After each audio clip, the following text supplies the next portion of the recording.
I'm a recovering meth addict. That was him. That was him. Welcome. This is a very special place.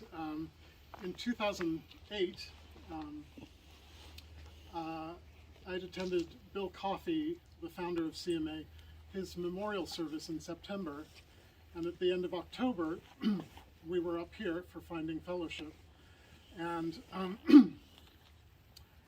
I had a bit of his ashes, and we spread them here behind me, and so this has become really a very sacred place for the fellowship and for Finding Fellowship. The meaning of the Lich Gate here Girl, telling you. is in the Anglican tradition. The Lich Gate is where the coffin would rest. Usually beyond the Lich Gate would be the churchyard with graves and all, but before the funeral the coffin would rest under the Lich Gate. But here it's extra large to fit fire trucks, and it's been rebuilt since we've been coming here. Yes, and so we've been kind of witness to this history, and if someone can articulate this better, but I think that how she's described it to us, the executive director before, is that when we come in for the retreat, we can leave all our outside issues, all our outside problems, anything that's of strife here. They'll be waiting for us when we come out, but then we get to have our experience beyond, and we can choose what we come back and collect and take home or not. But as you know, our friend Shane Emerson passed almost a year ago, 11 months ago, October 30th last year, of complications from treatment for cancer. A cancer he had before, it was a recurrence, but he had completely, in 2014, had surgery for, and 2013, 2014, and had fully recovered, went back to flying for United, and lived an amazing life.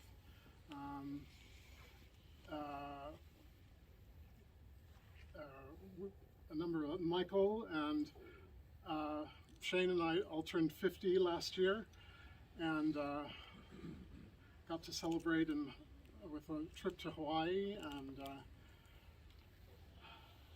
but then it was quite a year. So I have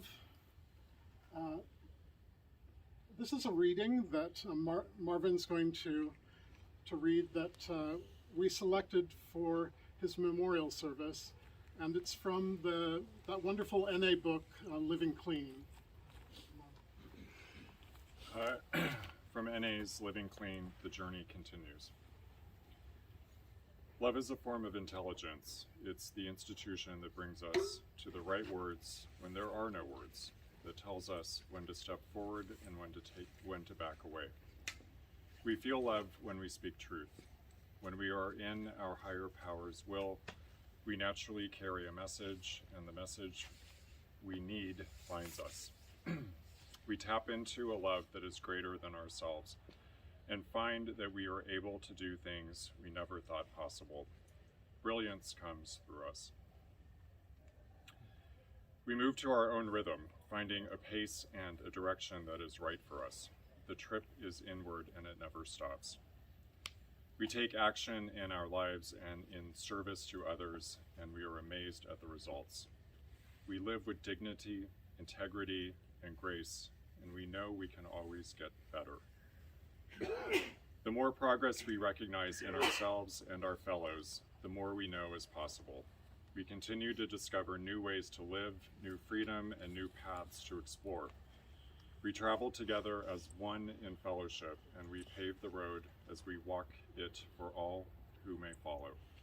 No matter how far we have come or how far we know we have to go, when we live clean and sober, the journey continues. And I just caught that the theme of the retreat is in that reading, new ways to live. So thank you, Shane. Yes.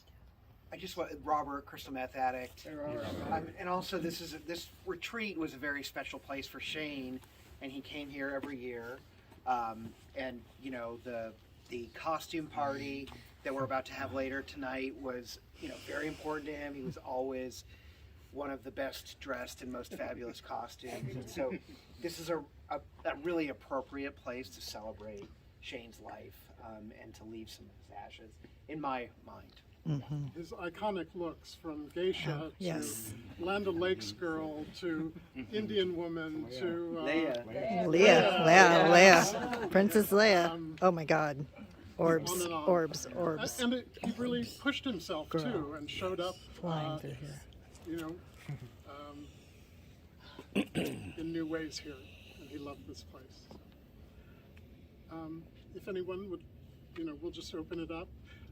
I wanted to also say that we'll be having I think we wanted to do this because this is just recovery people. At his amazing service, there were like 75 flight attendants and family and all. And at the end of the month, on October 30th, we'll be at the National AIDS Memorial, the Grove in Golden Gate Park, about 3 o'clock. We'll put it on his Facebook page, but to scatter the remaining ashes and plant a memorial plant so that we have a spot to go and remember him. But I wanted to just open it up now, if anyone wants to just say a few things. I'm Philly, I'm an addict. Shane was really special. I appreciate that you guys are doing this and that we get to be a part of it. In 2013, I relapsed, ended up in rehab, and a lot of people who I thought were close friends who were kind of in my inner circle just closed the door on me. And I was in rehab, I was lonely. Shane and I didn't even hang out. And there was a knock on the door one day, and it was Shane. Just came to visit me. Maybe he just thought I needed it. And sat with me, watched American Idol, hung out for a while, and that he just did stuff like that, and it didn't matter if you were in his inner circle or if you were somebody he hung out with. If he saw a need, he stepped up to it, and in all the years that I knew him, never once, not one single time did I hear him gossip. Never one single time did I hear any character assassination come out of his mouth, not even to his inner circle where most of us seem to think it's okay to do that. So I think that he set an example that maybe we could all try to live up to. Thank you, Philly. Thank you. Lewis, alcoholic. Sorry, just really quick. I've told this story before, but when I came in 2009, like most of us, we come in and we're not trusting, especially when you tell us to come back, because people weren't telling me to come back before. And I met out at the meeting, I believe it was the Monday night meeting. It was Michael and Shane, and they were the first faces that I saw, and they were so warm and friendly, and I believed you. And I came back, and so that is how Shane always was. And I absolutely gravitate towards consistency, and I'm just so with him. Thank you. Thanks, Lewis. Thank you. I'm Tyler, I'm an alcoholic and drug addict. Hi, Tyler. I've known Shane for years through the Castro and through sobriety, and a year ago, last August, I had snuck it out of Denver to fly to Chicago for a weekend, and no one knew when it was COVID and I shouldn't be flying. And there was this weird lake cyclone that hit Chicago, and all this stuff happened, and I was stranded at the airport. And I hadn't talked to Shane in like 3-4 years since I'd moved to Denver. And randomly, I'm sitting there eating McDonald's, and I get this text. He's like, "Hey, my plane's been diverted. You still in Denver? Can I see you?" He said, "I'm stuck in Chicago right now." And he goes, "Where are you?" "I'm on United Airlines, gate 14. He's like, "I'm on 7. Get down here now." And immediately, I ran down there, put me in first class. Everything that Shane did, that was just lovely, and just sat there with me the whole time. And we got to go to meetings together. And so, it was just how AA shows up And it happened to be in the face of him in his loving, gentle way, and it was just such a miracle that I got to have that time with him one-on-one outside of San Francisco. My name's Tim. I'm an avid alcoholic. Shane was ridiculous because he never aged. While the rest of us got older and older, he stayed at 25 somehow. So handsome. And he was so sweet. Shane was, if he was at the other side of the big meeting on Friday, and he'd see me, he'd come right up and just, how are you, how are you doing? He was one of the sweetest men I've ever met. He's just wonderful. Howie Meth Addict. So I was never really super close to super best friends with Shane, but definitely I consider him like a twin brother, and I only say that because when I was staying sober, I don't know if a lot of you know, but if I'm correct, our sobriety date, well, my sobriety date used to be January 16th, 2012. So every time I saw Shane, I call him Twinsy, like, hey Twinsy.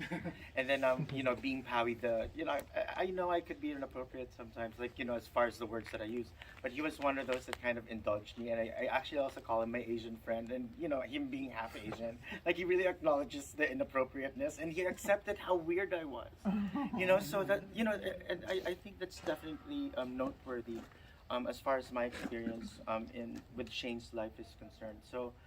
Twinsy, I really do miss you. And when I relapsed, it was actually, you know, I got back on my feet right away. So, if you, you know, if I could, you could too. And I'd like to think that this time around I would. So, thank you, thank you.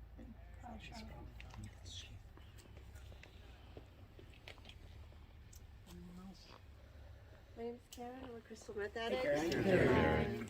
So when I moved here in 2013, didn't want to go to the country club, didn't want to do meetings, but I would go to the Thursday night, and one of the two people I met was Jeffrey and Shane.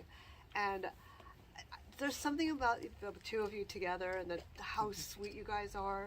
I just wanted to keep coming back to that Thursday night. Like, I had no friends, I knew no one, and I just wanted to come back to that Thursday night to have some of that personality. The two of you were so sweet to me, and I mean, I contribute that for the reason I kept coming back. So thank you, Shane. Thank you, Jeffrey.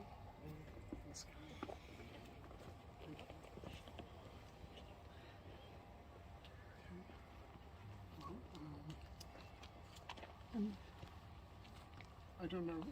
We have just a little of his ashes and brought them up, and I thought we'd scatter them in this our special place that's was also a very happy place for him. So. We'll get a little light here. But, so we were dividing the ashes, which was a very, receiving the ashes. His mom was a very, obviously traumatic and awful occasion. And his mom took some ashes to their home, Mr. and Mrs. Emerson's home in Pattaya, Thailand. And his brother took some up to Oregon, where Shane, you know, considered he was from, in Portland. And I'd asked her if we could keep some back here for the Grove. About 3 weeks ago, I took some to the South Yuba River, which was his happy place, his absolute happy place, these swimming holes, and scattered them, some in the water there after swimming, and totally got why he loved that place. But this seemed an appropriate place, and we'll scatter the rest at the Grove at the end of the month. But they've been in his flat all year, and I put on the top, not trash. And we've been laughing about it every time, and I think he would be laughing too, hopefully. So whomever, just join me, and we'll scatter some here.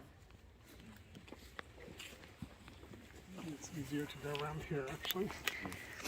Do you want to say the Serenity Prayer? Yes.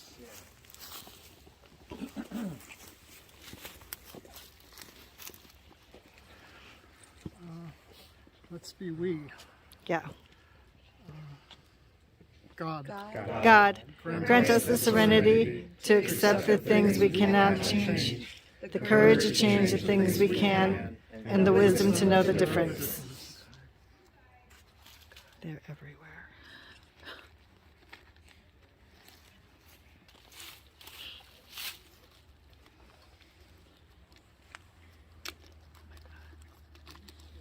Lindsay, do you want to? This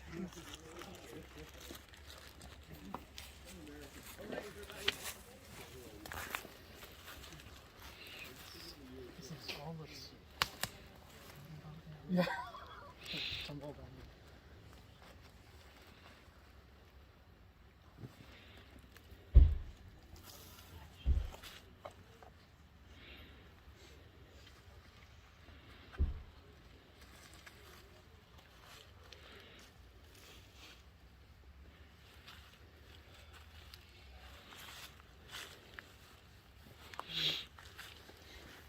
Michael, Robert.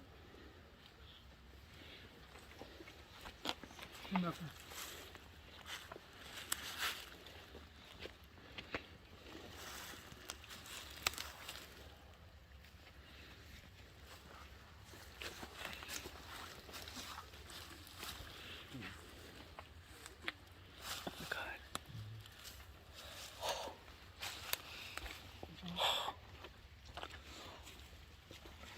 Oh my God.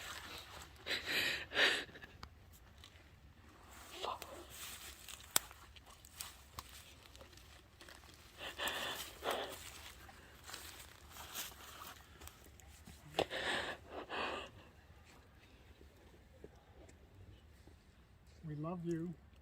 I miss you. Miss you, Shane.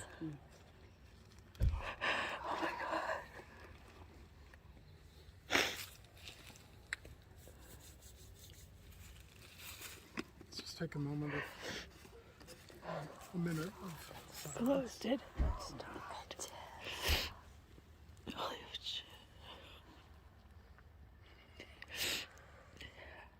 Shane is here. He was the best of us.